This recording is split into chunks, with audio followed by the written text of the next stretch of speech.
Hello everyone, welcome back to my channel TR learners. Telangana open school open 10th సాంఘిక శాస్త్రం social studies మాదిరి ప్రశ్నపత్రం అనమాట. అంటే మోడల్ క్వశ్చన్ పేపర్ ఇది.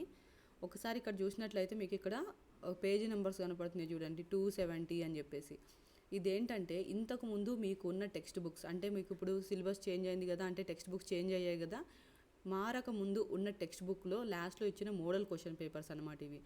ఈ సంవత్సరం అంటే ఇప్పుడు సిలబస్ కొత్త టెక్స్ట్ బుక్స్ ఏ విధంగా ఉన్నాయంటే కనీసం మనకి టెక్స్ట్ బుక్ లాస్ట్లో ఒక మోడల్ క్వశ్చన్ పేపర్ కూడా ప్రొవైడ్ చేయలేదు, అండ్ వెబ్సైట్లో కూడా ఎటువంటి మోడల్ పేపర్స్ ప్రొవైడ్ చేయలేదు అనమాట.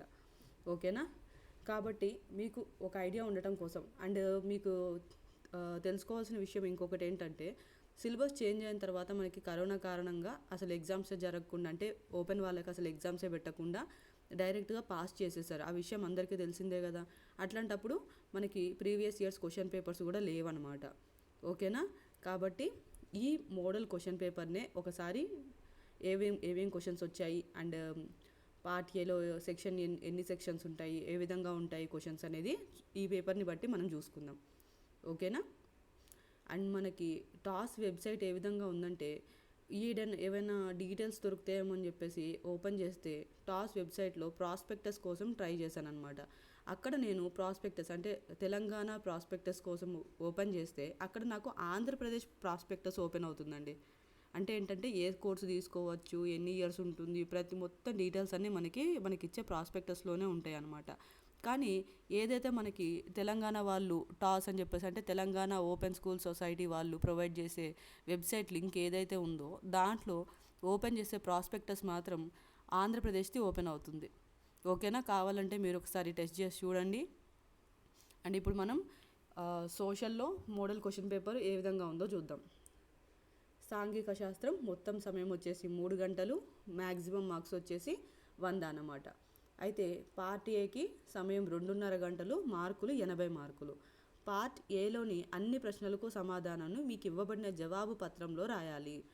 ఇంకా సమాధానాలు వ్రాయి ప్రశ్న యొక్క సంఖ్యను సరిగ్గా సూచించాలి. అంటే ఏ క్వశ్చన్ యొక్క ఆన్సర్ రాస్తున్నామో ఆ క్వశ్చన్ నెంబర్ని కరెక్ట్గా రాయాలన్నమాట. సమాధానములు కొట్టివేతలు లేకుండా స్పష్టంగా రాయాలి. ఇవన్నీ మనకు తెలిసినయే కదా, కొట్టివేతలు లేకుండా నీట్గా రాయాలన్నమాట. మీకు ఇవ్వబడిన పటమును అంటే మ్యాప్ను జవాబు పత్రానికి జత చేయండి. ఓకేనా? అయితే ఇప్పుడు మనం ఇక్కడ ఏమేమి సెక్షన్స్ ఉన్నాయో వాటిలో ఏ విధంగా ఉన్నాయో చూద్దాం. First section 1.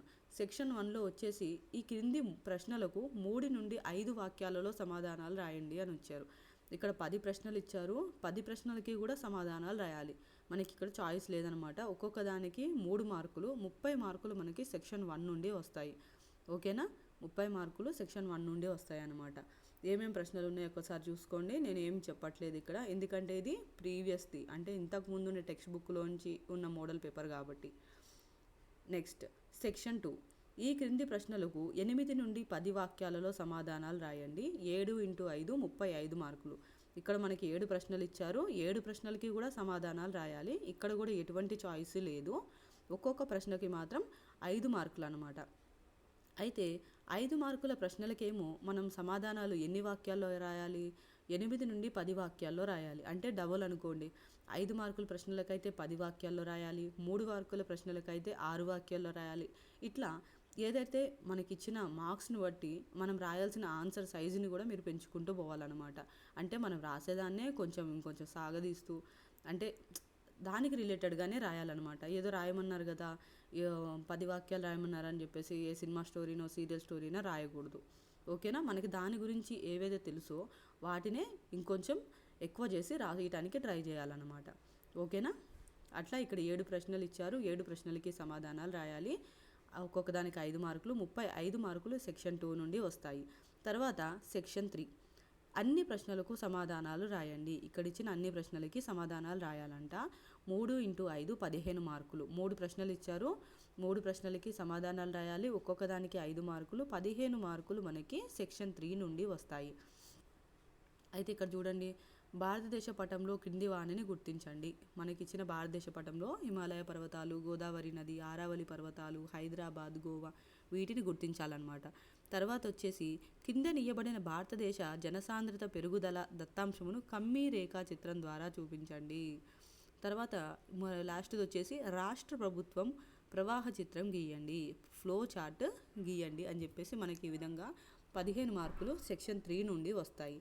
తర్వాత చూసినట్లయితే మనకి ఈ విధంగా మ్యాప్ కూడా ప్రొవైడ్ చేస్తారనమాట ఎగ్జామ్ హాల్లో.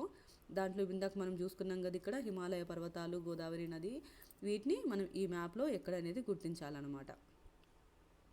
తర్వాత చూసినట్లయితే మనకి ఇప్పుడు పార్ట్ బి అనమాట. ఇప్పటిదాకా చూసింది పార్ట్ ఏ, ఇది పార్ట్ బి. పార్ట్ బికి మనకి టైం వచ్చేసి 30 నిమిషాలు, మార్కులు మాత్రం 20 మార్కులు. ఓకేనా. పార్ట్ ఏకి 80 మార్కులు, పార్ట్ బికి 20 మార్కులు అనమాట. ఇక్కడ చూడండి, ఇక్కడ కూడా మనకి కొన్ని సూచనలు ఇచ్చారు. ప్రశ్నాపత్రంలోని పార్ట్ బి కింద ఇవ్వబడిన అన్ని ప్రశ్నలకు దానిలోనే సమాధానాలు రాయండి. పార్ట్ బి పత్రాన్ని సమాధాన పత్రానికి తప్పనిసరిగా జత చేయండి.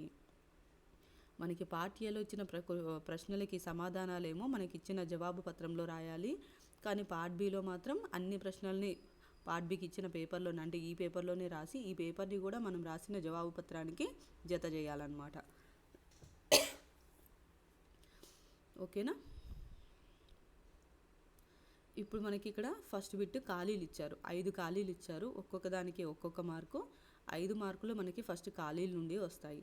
తర్వాత వచ్చేసి ఈ కింది ప్రశ్నలకు 1 లేక 2 పదాలలో సమాధానాలు రాయండి అన్నారు. ఇక్కడ కూడా మనకి 5 ప్రశ్నలు ఇచ్చారు, ఒక్కొక్క దానికి ఒక్కొక్క మార్కు, 5 మార్కులు మనకి 1 మార్కు ప్రశ్నల నుంచి వస్తాయన్నమాట. తర్వాత చూసినట్లయితే మనకి ఇక్కడ చాయిస్ ఆప్షన్ ఉంది. అంటే క్రింది ప్రశ్నలకు సరైన సమాధానములు ఎన్నుకొని దానిని ఎదురుగా ఉన్న కుండలీకరణంలో రాయండి. అంటే చూజింగ్ ఆప్షన్ అనమాట. చూడండి, ఇక్కడ 2వ ప్రపంచ యుద్ధంలో బాంబు దాడులకు గురి అయిన దేశం అని 4 ఆప్షన్స్ ఇచ్చారు. ఆ 4లో ఏది కరెక్టో అది ఆన్సర్లో రాయాలన్నమాట. అంటే ఇక్కడ ఇచ్చిన బ్రాకెట్లో రాయాలి. అదేవిధంగా తర్వాత ఏమో జతపరచడం ఉందన్నమాట. జతపరచడంలో కూడా మనకి 10 ఇచ్చారు, ఒక్కొక్క దానికి హాఫ్ మార్కు, 5 మార్కులు మనకి జతపరచడం నుంచి కూడా వస్తాయి. ఓకేనా. Thank you for watching. Video అర్థమైంది అనుకుంటున్నాను.